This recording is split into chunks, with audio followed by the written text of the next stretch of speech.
Thanks, Chair. Well, I can see why the government wanted to stop publishing regular updates about the NZYQ cohort, given what we have finally received from the department today, which is pretty shocking in the severity of the crimes that the cohort are accused of and in some cases convicted of, and pretty shocking in the number who have reoffended in the community since they were released. Can anyone explain why not a single preventative detention order has been applied for in the now almost 2 months since it was legislated? Why don't I begin and officials can perhaps elaborate. Senator Patterson, as you would be aware, ever since the High Court made its decision that overturned a significant period of legal precedent on which your government relied as well, ever since then, our government's top priority has been keeping the Australian people safe.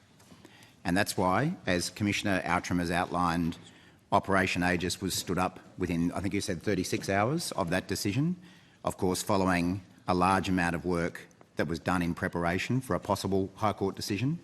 So the operation was stood up, and since then we have implemented at least 4 different layers of protection for the community, providing nearly $500 million to the law enforcement agencies, legislating extremely tough laws that, again, were not legislated by the former government when these issues were a possibility then as well.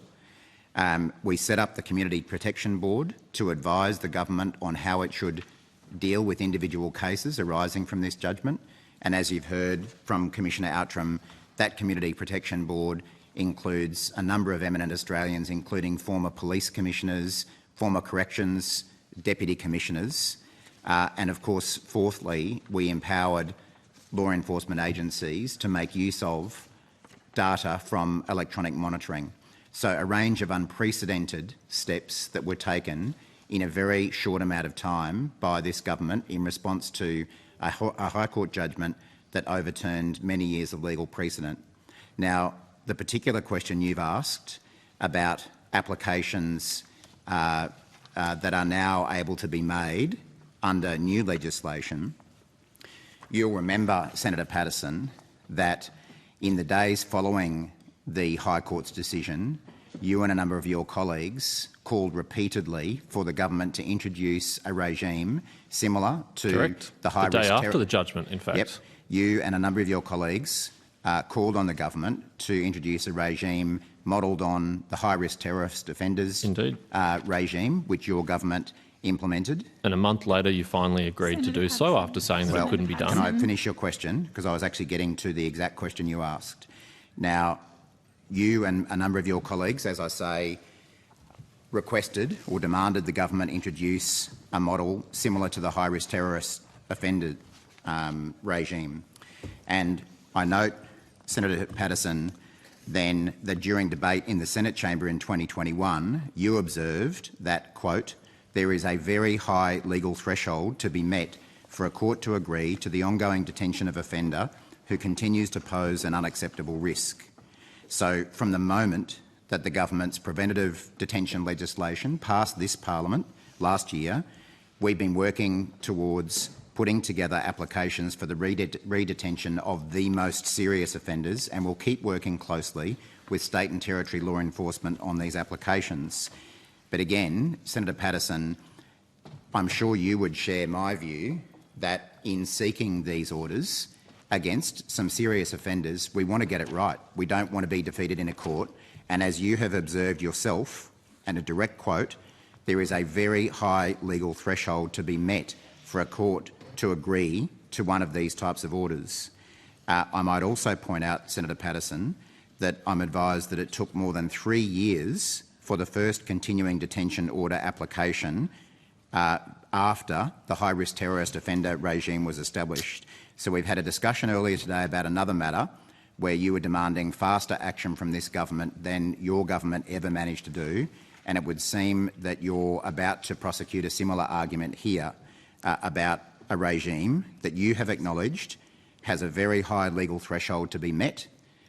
As I say, I'm sure that you share my view that when we seek these orders, We don't want to see them defeated because of a lack of evidence. And I observe that it took more than 3 years for your government to obtain an order under the very regime that this is modelled on. Thanks, Minister. As I'm not sure if you are aware, but the obvious difference between a continuing detention order of a convicted terrorist suspect who is already in prison and the 149 people who are at loose on the streets right now committing offences against the Australian people is that a CDO is for someone who's already detained and so is not as urgent as one that has 149 people walking around the streets right now committing offences. So I would hope that you'd be able to move more quickly than that, than a CDO, than Senator 3 years. Patterson, I hope it doesn't take you that long. Senator Patterson, sorry, Minister, I thought asked that it be based Minister, on the could same I regime. finish my question, please? I was pleased to hear you say that you are working towards getting ready to make an application to a court to re-detain at least one of these 149 people, which we know as of today includes 7 murderers, 37 sex offenders, 72 other violent offenders, people who've committed crimes against their own families and other very serious offences. But when will you actually make an application to the court? We've heard that the Community Protection Board has met 7 times. How many meetings do they need to have before they decide to proceed with an application to the court? Well, I have, again, officials might be able to provide further information on this, but I have every confidence that ministers of this government will act as quickly as possible once the applications are prepared in a way that they are likely to be approved by a court.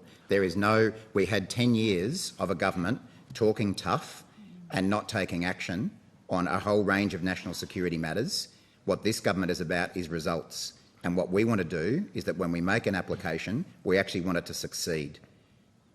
Well, I don't share your confidence, Minister, based on the government's performance on this so far, which I think any independent observer would agree has been utterly shambolic. You were not prepared for the ruling when it was handed down. It took a month before you agreed to pass the regime that the coalition called on you to pass, and now 2 months later, still nothing has happened. I note that the Community Protection Board hasn't met for 3 weeks. What on earth is happening if there is not meetings taking place towards making one of these applications to the court? If I could just clarify the role, Senator, of the Community Protection Board, please, is to consider the visa conditions that should be applied to this cohort. They're not there to make decisions or recommendations in relation to the Community Protection Orders scheme. That's handled within the department. They do, however, if they have any observations to make about the cases they're looking at that they feel should be referred to that area of the department, then they make that recommendation. That's a very helpful clarification, Commissioner. Before you ask your question, Senator Patterson, I just want to give you a bit of direction. Some of your questions have quite a preamble. The more lenience I give you on that, the minister's probably going to have some more lenience on his answers to the questions. But we're not in a debate. I don't want to get to there, but I'm just warning you. Expect the answer that you Thanks, you Chair. ask. I think the first question was about 30 seconds and the minister's answer was about 5 minutes. So I look forward to applying the same standard to the minister. But, Commissioner Outram, that's a very helpful clarification because the Minister for Immigration, Andrew Giles, in question time today, implied that the government was waiting on the Community Protection Board for advice before an application was made to the courts for a preventive detention order. And the minister sitting beside you just made the same implication that we're waiting on expert advice, that we're listening to these experts who've been appointed. If it's not the Community Protection Board which makes recommendations, who is it and what's the cause of the delay? Well, first, let me say, Senator, that the Community Protection Board is a really important mechanism for community safety.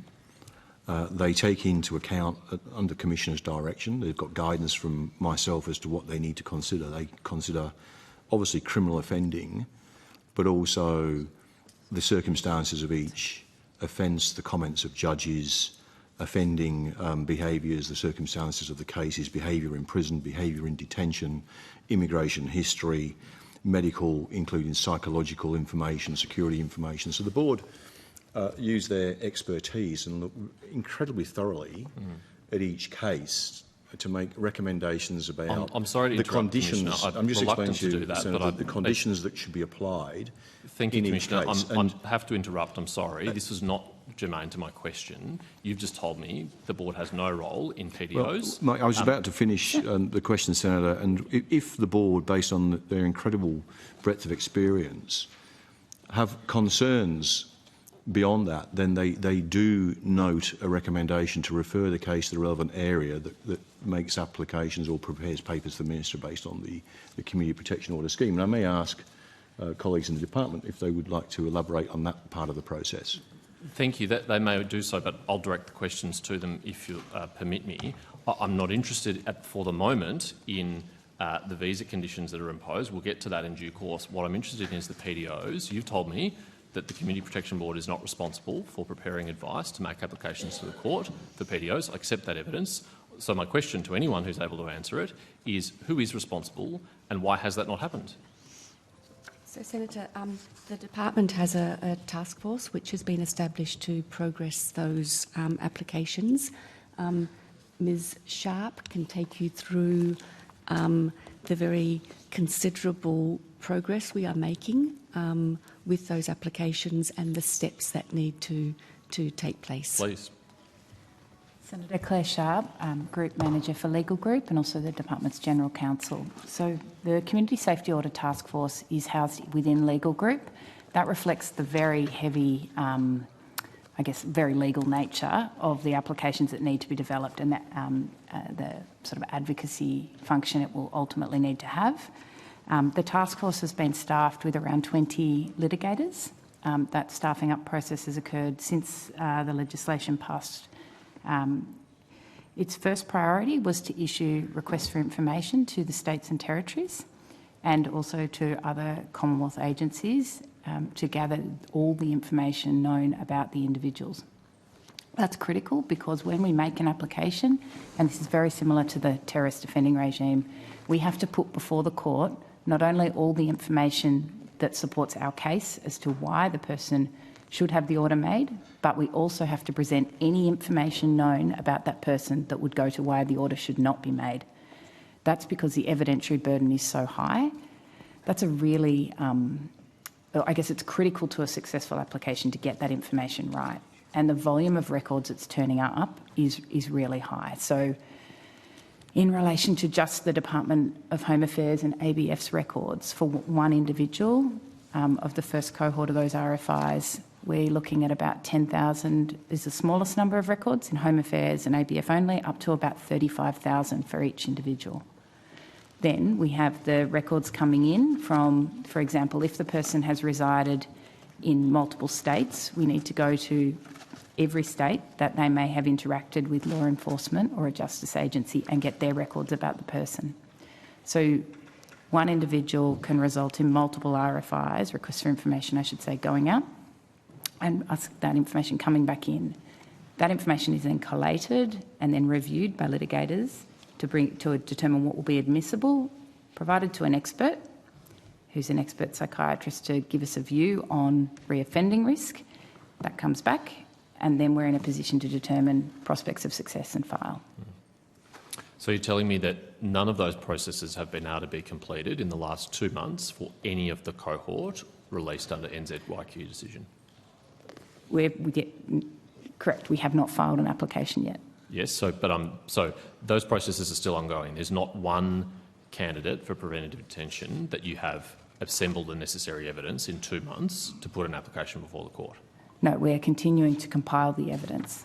Senator Patterson, can I just again make the point that you seem to expect our government to do something in 2 months that your government was incapable of doing in 10 or more. Again, you repeatedly called for a regime to be modelled on the high-risk terrorist offender regime. You didn't say, but do it more quickly because of this or that. You said you wanted a regime that was based on the high-risk terrorist offender regime. Now, as I've said, it took more than 3 years for the first continuing detention order application after the Hato regime was established. 24 people have been eligible. Under the coalition, only 2 applications were successful, and the quickest successful application took 10 months to prepare and be made in court. So I'm sorry, but I think it's unrealistic to expect any government to be able to do something in 2 months that your government took at least 10 months to do. Our government is fully committed to seeking these orders for the appropriate cases, and we're committed to doing it as quickly as possible.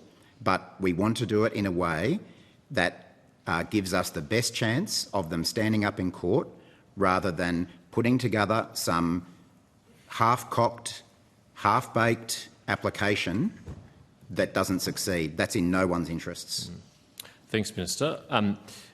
Ms Sharp, are you approaching this with a risk-based assessment and prioritising the highest risk people first and not pursuing all of the candidates at the same time, but pursuing the ones which pose the greatest danger in your judgment to the community? Yes. And even despite that, you haven't been able to finalise one brief yet in 2 months? So, Senator, the team has made extraordinary progress in that 2 months. Doesn't feel like it, because there's not a single application that's been made. Senator, it's an extraordinary progress to collect, identify, pull together that amount of information. There's an enormous both resource and effort going into this, and the team is well advanced in the process, and we will prosecute this with every energy we have, and we will get those applications in. We just need to work through the process and get it right. When will the first application be made? Last question, Senator Patterson. So we're not in a position to estimate that, Senator. This is a new process and one which we're doing for the first time, and as we're doing it, we're learning how to manage it most effectively, how to speed up the various processes, but it would be irresponsible, speculative of me. But Ms Foster, in the meantime, some of these people are out in the community committing offences, 24 that we know of as of today, 6 who've breached their visa conditions, 18 who've been charged by federal or state police with other offences. How many more of those offences are we going to allow to be committed against the Australian people before the highest risk offenders are taken off the streets? Senator, we are prosecuting this with all our energy and with all speed, and we will continue to do so. We absolutely understand the importance of that.